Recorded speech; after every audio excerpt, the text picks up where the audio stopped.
Okay, well, I think we'll kick off. Thank you, everybody, for coming to the Hong Kong session. We appreciate you taking the time out. My name is Andrew Clark. I'm the Regional Director for Australia and New Zealand. Here on my left, Gilly Wong, who's General Manager for MEHK, based in Hong Kong. So delighted to have Gilly here with us. And also in the audience is Miriana Power, I'm sure many of you know, who's our local PR and media manager. Just to start, we've actually delighted to have 34 operators down from Hong Kong this year. So that's by far and away a record for us. And I think it's probably an indication of the interest that the Hong Kong industry has in Australia and New Zealand, and particularly in the MICE sector. And today we'll go through and update you on recent arrival performance, the current accessibility to and from Hong Kong and around the region, what's new in Hong Kong in recent months, and a few specifics on the sort of things that this market is looking for in their MICE group business coming to Hong Kong. We'll move on to a few more facts and figures. For 2011 last year, you'll see just over 1.5 million arrivals for the MICE sector, and that was a growth of just over 9% globally. And then more regionally, we had nearly a 6% growth to just over 51,000 for last year. Probably an interesting point on a global scale is the amount of money that Australians now are spending per capita on their trips to Hong Kong at over 9,000 Hong Kong dollars per visit. And that's about a 20% growth on the year before. You can tell the exchange rate is really working in the Australians' favour, with the Australian dollar now buying 8 Hong Kong dollars plus.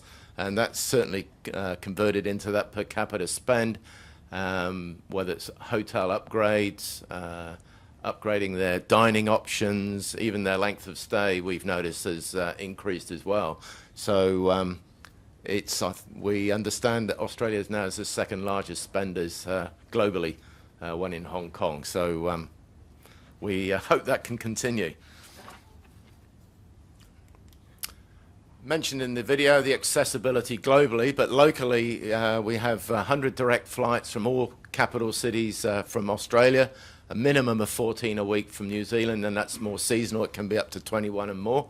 But as you can see, that makes it very convenient for group organisers, knowing that they've got such a choice of direct flights from all cities into Hong Kong. And of course, Hong Kong International Airport has won many awards over the years, and it does network to so many destinations, and particularly of interest to this region, to many areas of China. So there's that Hong Kong-China combination is increasingly important. 2012, by the end of this year, there should be another 5,000 plus rooms opening, which is critical for ongoing growth, so that we'll be almost 70,000 rooms by the end of this year.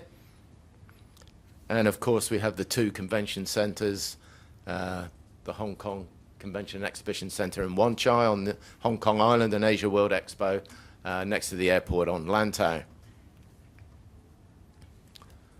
In terms of regional transport network, that's going at a pace, that's for sure.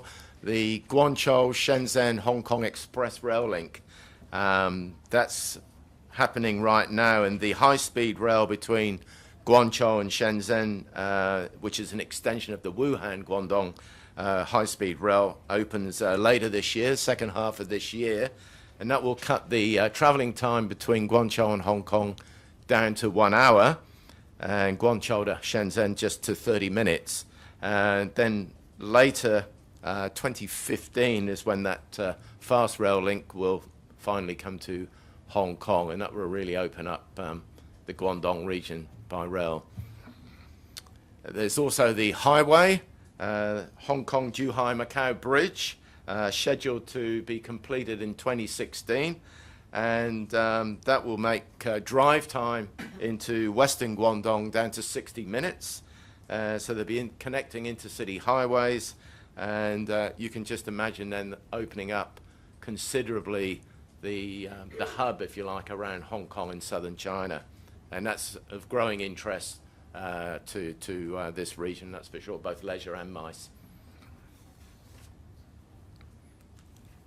Going on to within Hong Kong, new attractions and infrastructure in recent months. April of last year, the Sky 100 observation deck at the new ICC Tower opened. So you've got the 360-degree viewing platform, and so you've got pretty spectacular views from the fourth tallest building in the world, so I'm told.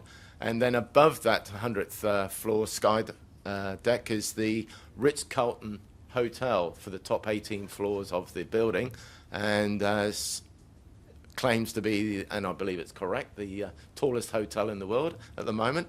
And I must admit, the food and beverage outlets on the top floor is just absolutely spectacular, both in its design but also the views. Very contemporary, quite left of field for Ritz-Carlton, traditional Ritz-Carlton designs, and is certainly now their flagship of all the hotels around the world. Ocean Park has been going through significant redevelopments in recent years and is still continuing in the years to come. But recently, the waterfront area, the Aqua City, the aquarium, and at the summit, the Marine World, the Rainforest and Thrill Mountain have all opened in this last year and a half or so, and more attractions to come. So it really is a significant venue with many options for groups, whether it's dining, team building. They're really sort of abounds, and being just on the south of the island at Aberdeen, conveniently located as well. Hong Kong Disneyland continues to expand. Just November of last year, we had Toy Story Land open, where there was some more thrill rides. And later this year, another themed area, Grizzly Gulch, will open up to the public. And then going into 2013, next year, another themed area. I have to refer to my notes on that one. That's, oh yes, Mystic Point. I forgot that one. So those three themed areas would add nearly a quarter expansion, 23% growth in the park, and 30 new attractions will be added with those three themed areas. So again, they offer a lot of options and venues for groups, and certainly does very well out of this area for MICE groups. Going on to the cruise terminal, which is very much in the throes of being built right now. It's still scheduled to be around mid next year to have the first berth operational, and the second one is scheduled for about a year, 18 months later than that. They'll both be capable of handling the mega cruises that are out on the oceans right now, the 220,000 ton type cruise liners. 800 meters long, each of the two berthing lengths. And the whole complex will be a hub for sports and recreation, retail, of course, and dining, residential complexes, all on the old Kai Tak Airport location. And the customs, immigration, and quarantine facilities is geared up to handle 3,000 passengers per hour. Now, on the right there, we have Lantau Island, and that's very much a hub of infrastructure and attractions, and it's very relevant to the MICE sector. And it's all centered, if you don't know, Hong Kong International Airport is actually on Lantau. And from there, there's a plethora of attractions.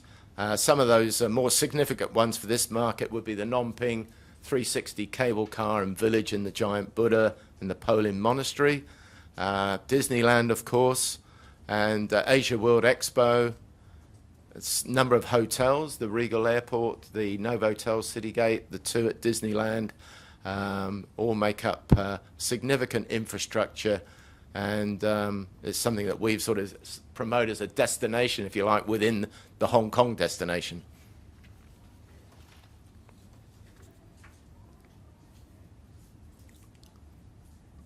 Something that we're quite aggressive in promoting in this market, and the need for MICE groups for that unique venue, whether it's the dining option or for meeting.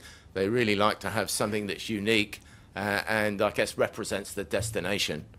And in recent times, a number of the new gleaming tower blocks in Kowloon, some wonderful new restaurants have opened with fantastic views across the harbour, and that they've become very popular venues for the sort of meeting and incentive groups that we're sending.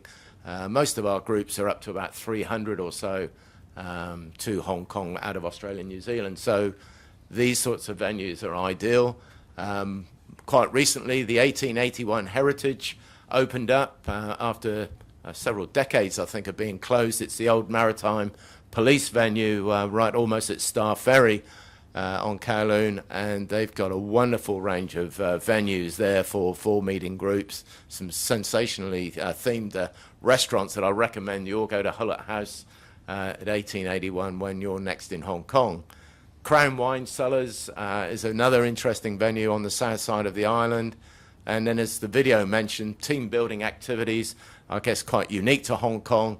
Cooking classes are particularly popular now out of Australia, or the Master Chef shows and things like that really has grasped in the imagination. And so team building cooking classes are very popular now. Tai Chi, dragon boat racing are also others that figure high on the list of popular activities. Hong Kong Jockey Club, people love going racing. The atmosphere of Happy Valley on a Wednesday night or at Sha Tin at the weekend is unsurpassed. So that does very well indeed out of here. As I mentioned earlier, Hong Kong Disneyland also. Now I think I've got the hand waving me for time running short. So very happy to take questions. Gilly's the expert on all things mice, and hopefully I can answer anything that may be more regionally focused. So feel free to shoot us some questions.